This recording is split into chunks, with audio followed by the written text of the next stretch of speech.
Meus amados irmãos, a paz do Senhor Jesus Cristo, sejam todos bem-vindos à nossa lição de número 3 da matéria homilética.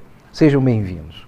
Nessa lição de número 3, vamos continuar alguns assuntos que já haviam sido iniciados na lição anterior. Nós estamos falando nessas duas lições, 2 e 3, a respeito do próprio pregador. Antes de entrarmos em contato com as regras homiléticas, com as exigências retóricas, de oratória, é necessário pensarmos a respeito do próprio pregador. Isso me faz lembrar, inclusive, o conteúdo de uma das outras disciplinas que a ETAD tem, que é a matéria Princípios de Interpretação Bíblica, ou Hermenêutica Bíblica, 2, a segunda parte especialmente, que é utilizada no terceiro ciclo bacharel, e que também tem esse mesmo arranjo. Antes de declinar quais são as leis hermenêuticas, aquela matéria gasta um bom tempo, investe um bom tempo para ensinar a respeito da qualidade necessária à vida espiritual do hermeneuta. Aqui dá-se a mesma coisa. Antes de pensarmos na pregação, no púlpito, que tal pensar na nossa própria vida? E o nosso livro nos traz como esboço para a lição de hoje, para a aula dessa vez, a necessidade da piedade e da devoção. E fica bem claro para nós, a partir da explicação dada no nosso livro, que a piedade é uma qualidade da alma. A piedade é a dedicação reverente à vontade divina. Não se trata de uma atitude estudada ou adquirida por meio de livros. Mas qual é a principal característica da piedade? Se ela é uma prática da alma, uma qualidade da alma, se ela é a dedicada atenção à vontade de Deus, então ela é, nessa mesma medida, uma negação da vontade do homem. O homem piedoso não é aquele que tem cara de bonzinho, mas é aquele que rende-se à vontade de Deus, negando a sua própria. Esse é o segredo da piedade. Essa é a sua principal característica. O piedoso, volto a dizer, não é aquele de olhar sereno, de fala mansa, que pareça ser bem bonzinho, bem contido, bastante gentil. Não. É claro que cortesia também faz parte dos predicados do pregador. Mas a piedade significa a renúncia aos seus desejos pessoais, às suas particulares pretensões, para que o pregador assuma qual é a vontade de Deus. Afinal de contas, ele está pregando a palavra de Deus. Então, piedade e devoção. Ora, e o que é a devoção? Se a piedade é a renúncia à sua vontade em favor da vontade de Deus, a devoção é a outra característica que nos permite vir a conhecer qual é a vontade de Deus. A devoção significa sentimento religioso, dedicação religiosa. Esse é o sentido da devoção. Então, a devoção é a própria prática que aperfeiçoa a piedade. E o pregador precisa de uma vida devocional. Eu insisto muito com os meus alunos, quer sejam estudantes de homilética, ou de pregação expositiva, ou estudantes de didática, que eles não devem ter contato com a Bíblia unicamente com a finalidade de pregar ou de ensinar. Ao contrário disso, é preciso que nós tenhamos contato com a palavra de Deus antes de qualquer coisa, com a presunção, com a pretensão de nos alimentar. Ora, meus irmãos, pense assim, e é uma forma bem fácil de você entender. Se a sua obrigação como pregador é a de servir alimento espiritual bíblico aos seus ouvintes, você precisa ter nos seus celeiros, na sua despensa, também coisas bíblicas para preparar o alimento bíblico.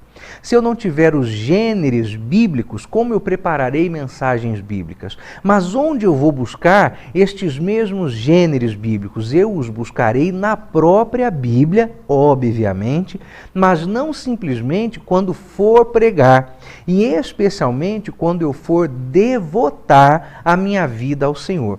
Portanto, há uma necessidade da vida devocional.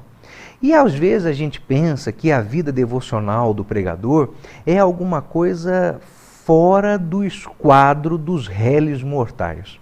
Talvez pensemos, não, a vida devocional de um pregador é uma coisa que alguém jamais poderá praticar, é coisa que está restrita somente a alguns super crentes. Olha, meus irmãos, na verdade, os pregadores, os ensinadores que eu conheço, e eles não são poucos, e que têm sido usados no púlpito de maneira poderosa por Deus, não têm uma vida devocional espetacular.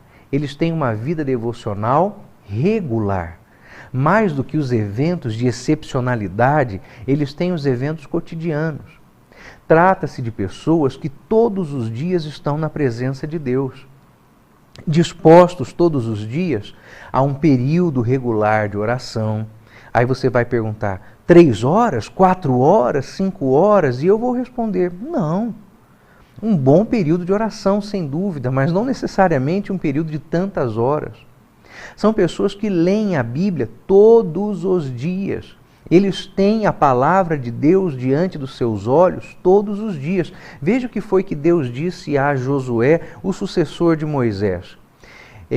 Medita na minha lei de dia e de noite, não aparta do teu coração estas palavras desta lei. Então se trata da convivência diária com a palavra de Deus. Não é a convivência espetacular, é a convivência cotidiana, regular. Eu achei uma coisa muito bonita e eu confesso aos irmãos, eu tive até minha dificuldade para acreditar. Quando a irmã Dórios, esposa do nosso fundador, do pastor Bernardo Johnson, estava contando certa vez a respeito da vida devocional do pastor Bernardo e dela própria. A irmã Dórios explicou que todos os dias ela e o pastor Bernardo começavam o dia lendo a Bíblia juntos e um texto, um livro devocional.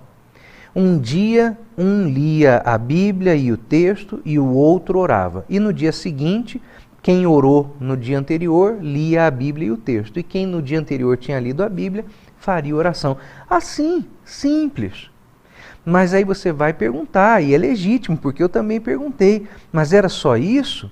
Não, havia outros momentos devocionais, momentos de buscar a face de Deus com intensidade, momentos que são sempre, aliás, proporcionais a não apenas a nossa fome espiritual, mas ao desafio que temos diante de nós. Mas como eu disse, antes de buscar ter os momentos espetaculares, que tal cultivar os momentos regulares de devoção?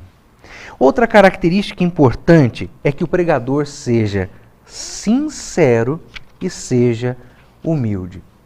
Sobre a palavra sinceridade, eu quero crer que você já ouviu falar sobre muitas histórias a respeito da etimologia dessa palavra, isto é, da origem dela.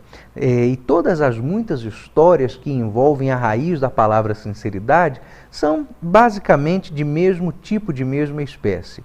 Mas, resumindo, o que é o senso mais comum a respeito da origem da palavra sinceridade é que havia uma prática em escultores de, depois de fazer e completar a sua escultura a partir de uma pedra, de uma rocha, de um mármore, ou mesmo depois de completarem as suas obras de marcenaria, alguns retoques eram necessários, porque ninguém faz uma estátua daquela sem errar a mão uma ou outra vez e talhar o material com mais força do que devia. Para reparar eventuais danos, o artista pegava cera, obviamente que na cor do material que ele estava tratando, e reparava alguma fissura, algum machucado a mais na rocha que não deveria ter sido feito, ou na pedra mármore, ou até mesmo nos talhos de madeira. Quando acontecia de a construção, o esculpir daquela figura fosse tão perfeito, ao ponto de que não houvesse necessidade de reparos com cera, então, de maneira muito compreensivamente orgulhosa, esse artista colocava a notação na sua peça, sincera, do latim sem cera. Então a palavra sinceridade tem a sua acepção original nisto, em que as coisas se mostram da forma como as coisas são. Falamos sobre isso na aula passada, quando eu contei para os irmãos a respeito de alguns colegas e eu mesmo que gostávamos de imitar alguns pregadores famosos da nossa juventude, da nossa infância.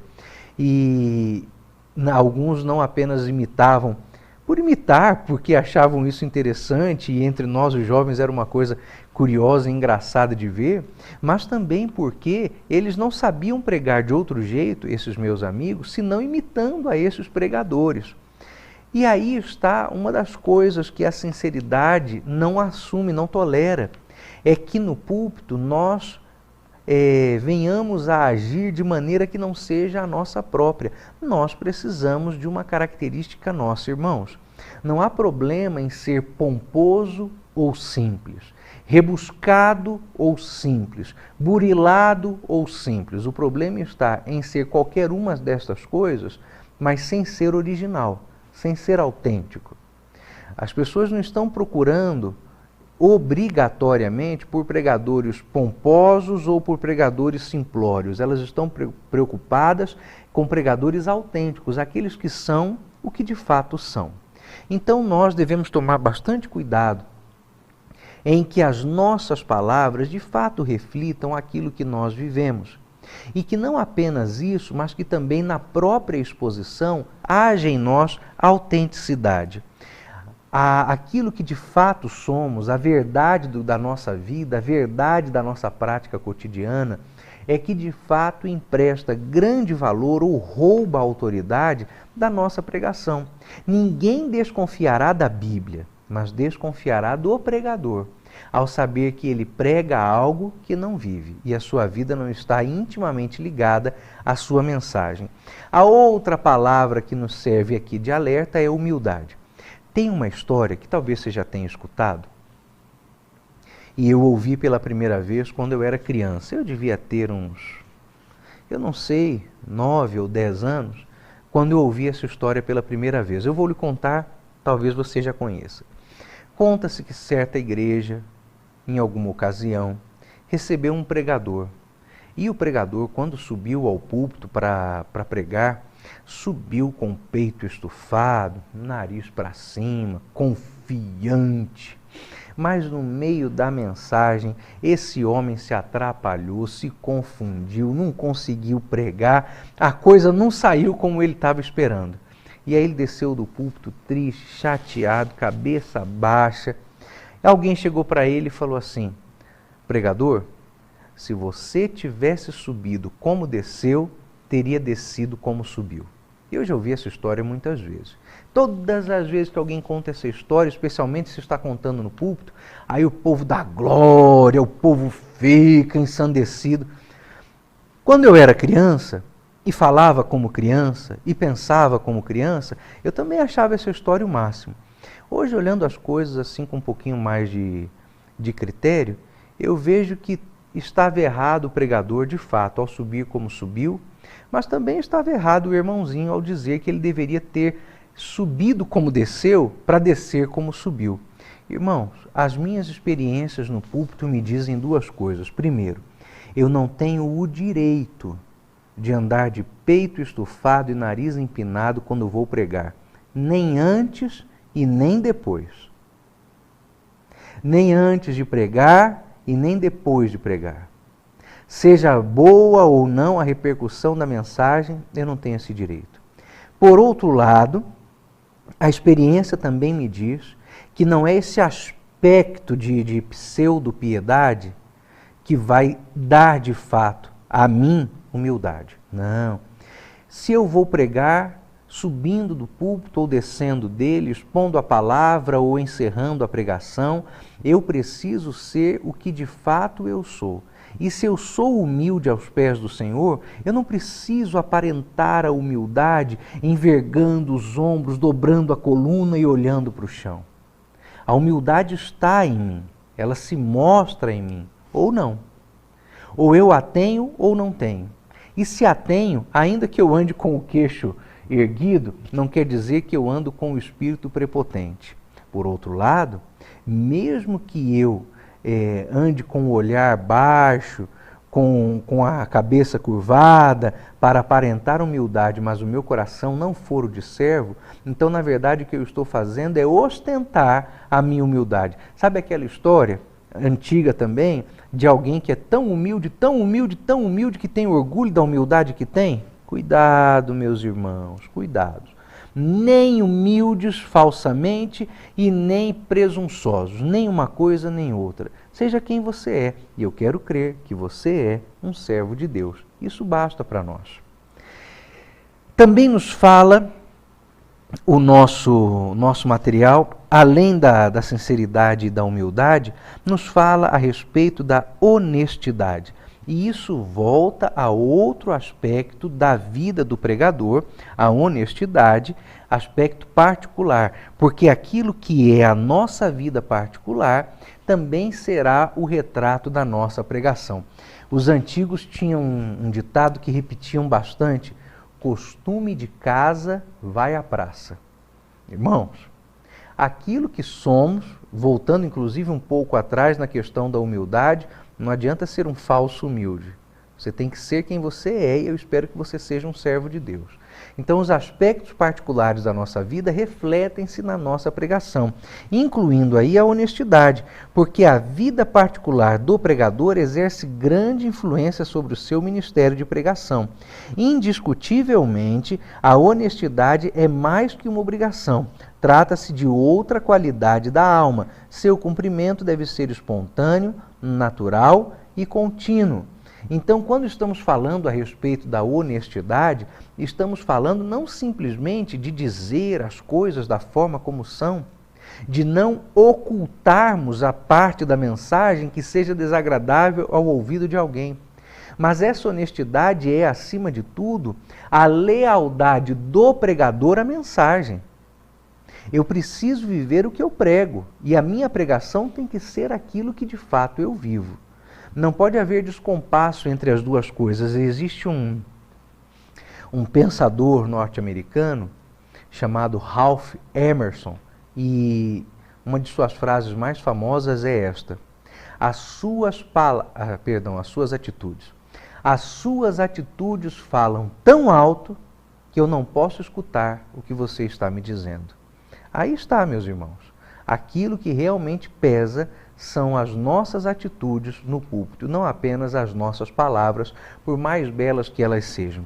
Seriedade. O conceito de seriedade para alguns obreiros é o orador, o pregador, que não sorri, que não tem senso de humor.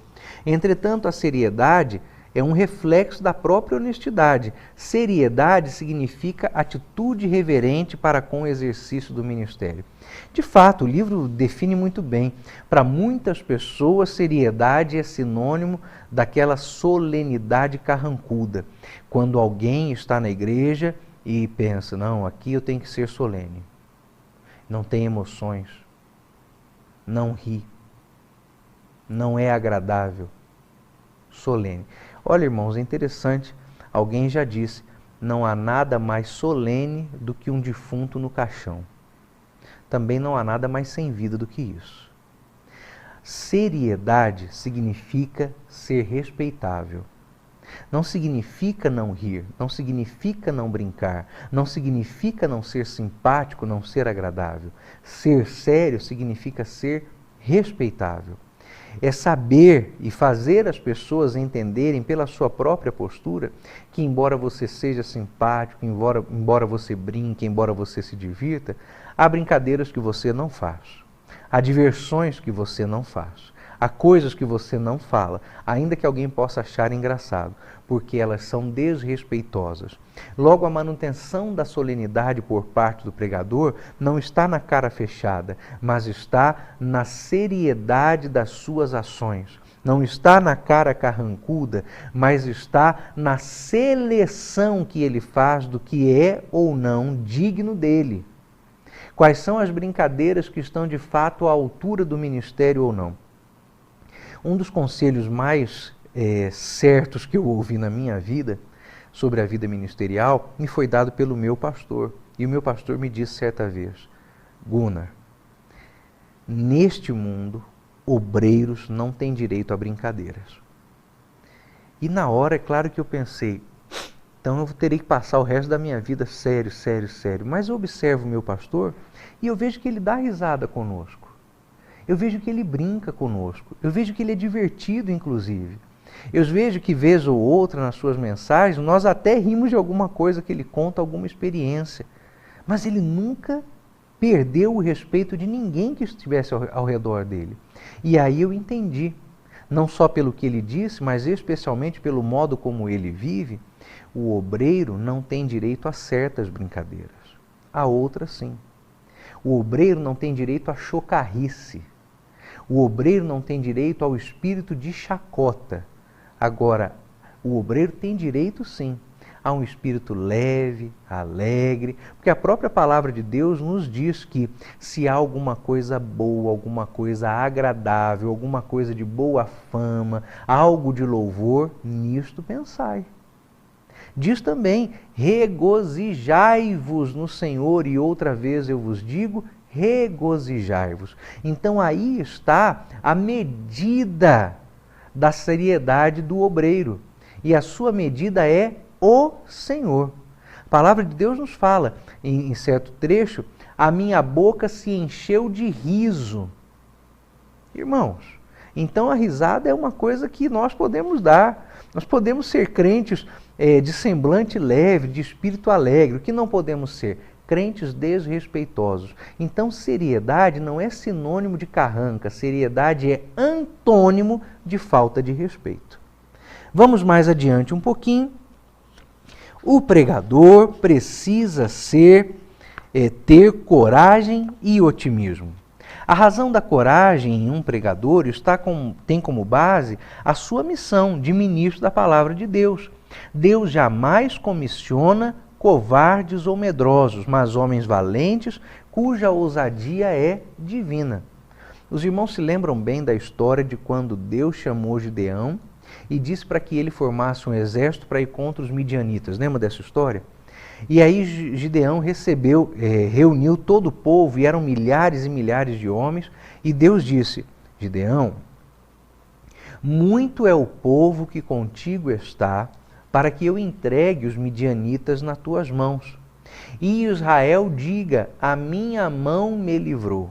Manda agora aos covardes e aos medrosos, outras traduções da Bíblia dizem, aos tímidos e aos medrosos, que voltem. Aí está, meus irmãos, aquilo que nós precisamos como pregadores: coragem, audácia, para pregar a palavra de Deus integralmente. Agora, por favor, não vá pensar que audácia e coragem, que é de nós requerida, o sinal, é o aval para a grosseria no púlpito. Eu vejo alguns irmãos que, pensando que são corajosos, são desrespeitosos. Eles maculam, inclusive, a honra dos outros obreiros. Há certas situações que, de fato, provocam no coração do pregador a ira. Mas, meus irmãos, você, como pregador, não está autorizado a dar chilique em cima do púlpito. Cuidado. Cuidado, porque vai ficar feio para você. Existem alguns pregadores aí que citam nomes indevidamente, expõem as pessoas, a raiva que eles sentem de determinados assuntos é tão grande que isso os faz pecar contra o próximo. Não é disso que estamos falando. Estamos falando da coragem para denunciar o pecado. Estamos falando da coragem para levar a palavra de Deus às últimas consequências. Agora, quem trata com o pecador é Deus, não é o pregador.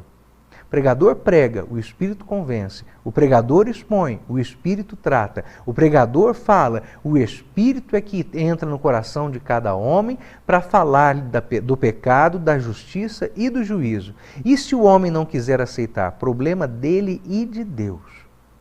Coragem do pregador não é a senha para a falta de decoro no púlpito. Otimismo. O otimismo é uma atitude gerada por força motora do dinamismo que Deus aciona no coração do pregador. Pregador otimista é aquele que vê o seu ministério sempre com uma mente positiva.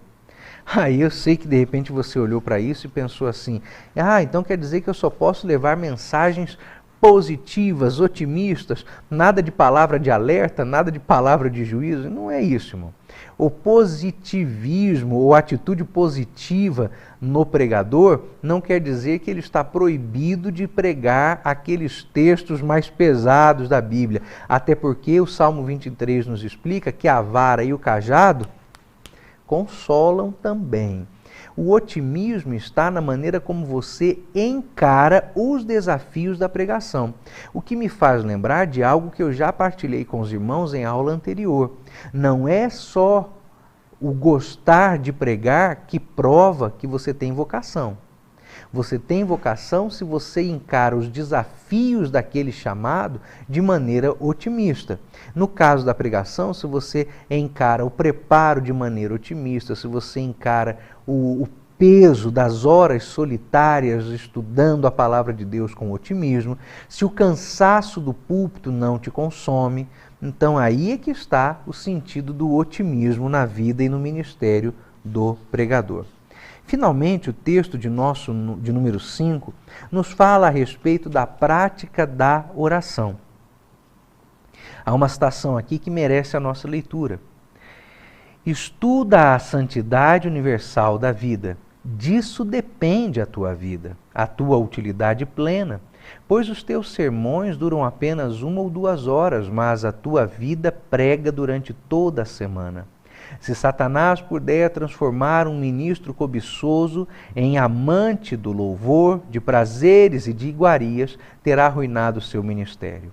Entrega-te à oração e obtém os teus temas, teus pensamentos, as tuas palavras diretos de Deus. Lutero empregava suas melhores horas em oração. Robert Murray. A ETAD vai publicar um livro de Robert Murray, muito em breve.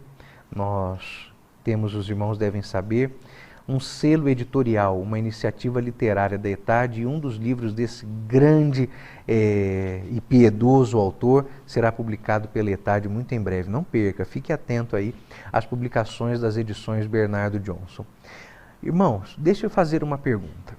Imagine um quadro mental aí comigo que talvez seja bem frequente com você. Domingo, você falou na igreja.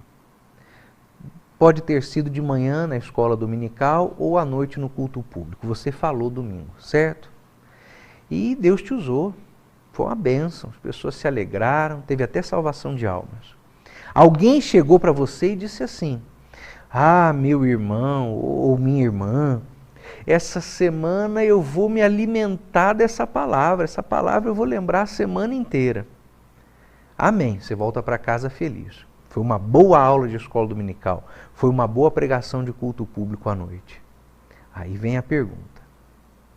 Se essas pessoas soubessem como você viverá durante a semana, será que elas manteriam a mesma opinião a respeito da sua pregação? Se elas descobrirem que você passará a semana inteira sem orar, que você não tocará o dedo na sua Bíblia, se elas souberem que além de desprezar a oração, além de desprezar a Bíblia, você está dando atenção a alguma prática mundana, será que elas vão olhar a mensagem que você pregou do mesmo jeito? Então, meu amado irmão, você como pregador tem uma obrigação que você já tinha como crente em Cristo Jesus, a de constantemente orar e estar aos pés do Senhor. Nós que fazemos uso do púlpito, ou da sala de aula na escola dominical, ou da sala de aula de um seminário teológico, não temos o direito de viver sem orar. Nós temos obrigação de orar para viver, para falar, para pregar. Nós somos totalmente dependentes de Deus e você não pode desprezar a sua vida de piedade. É a base da sua existência, é a base do seu ministério. É hora de você dobrar os joelhos então e pedir ao Senhor Jesus Cristo que Ele te ajude muito, continuadamente, porque você precisa de uma vida de oração. Eu agradeço a Deus pela sua vida, pela sua participação nessa aula. Nós nos veremos em nome de Jesus na aula de número 4. Deus te abençoe.